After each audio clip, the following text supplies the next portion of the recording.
All right, well, did you ever take your car to a mechanic because you didn't know what was wrong with it and you trusted him to find the problem? But was your trust betrayed, or was the problem misdiagnosed? CNBC's Michelle Tracy went undercover to test auto repairs ripoffs. In an investigation with the New York State Department of Motor Vehicles, we went undercover to see if mechanics at the auto repair shops the DMV selected could properly diagnose a simple front-end problem. What we're going to do is we're going to loosen the upper control arm mounting bolts a little bit, and that's going to cause a pronounced clunking when you step on the brake. Now, the only thing needed to correct this vehicle would be to tighten up those bolts. Shortly before our first stop, an automotive inspector loosened those bolts. Then we stopped at our first garage, Tire Galaxy.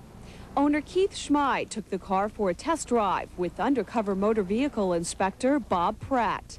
Then after a closer look, Schmide gave us his diagnosis. We needed new upper control arm bushings installed. One side is real bad, the other side has got to play also. You know, rule of thumb, when you do change the one, you change both sides. Keep in mind, according to the Department of Motor Vehicles, there was nothing wrong other than a couple of bolts were loosened.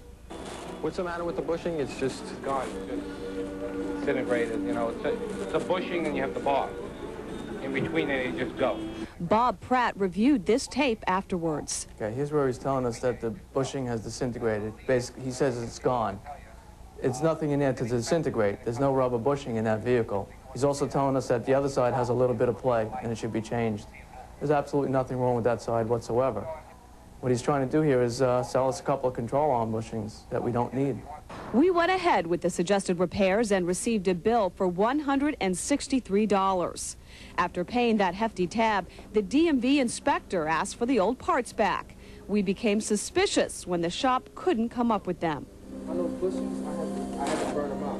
There's nothing left of them. You gotta burn them out? Yeah, You gotta burn them out to get them out. It wasn't coming out when they're so hard.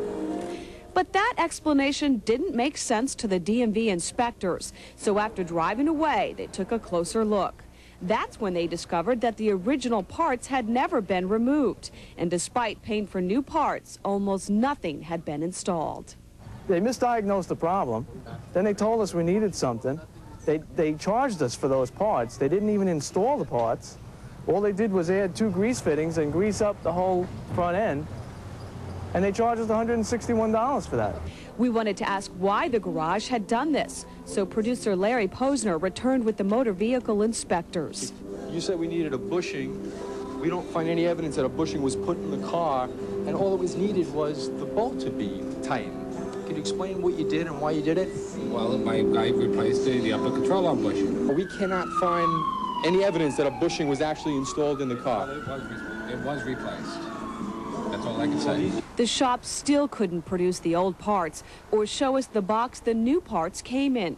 So we also asked for the invoice indicating that the bushings they supposedly installed were ordered and received. I gotta look for it. I don't know where the hell it is. I was all tied up to old paper. You better have to ask you to leave the premises with the camera. Why is that? We don't want you, the boss don't want you on the premises with the camera. You have to wait outside. Okay. So how hard is it for a mechanic to fix the problem that the DMV had created? The following week, we went to another shop with the same setup. 30 minutes later, the mechanic had his diagnosis. The upper control arm is loose on one side. I want to show it to you. He tightened the bolts, and the charge? Not a penny. Michelle Tracy, Saturday Today in New York. Well, according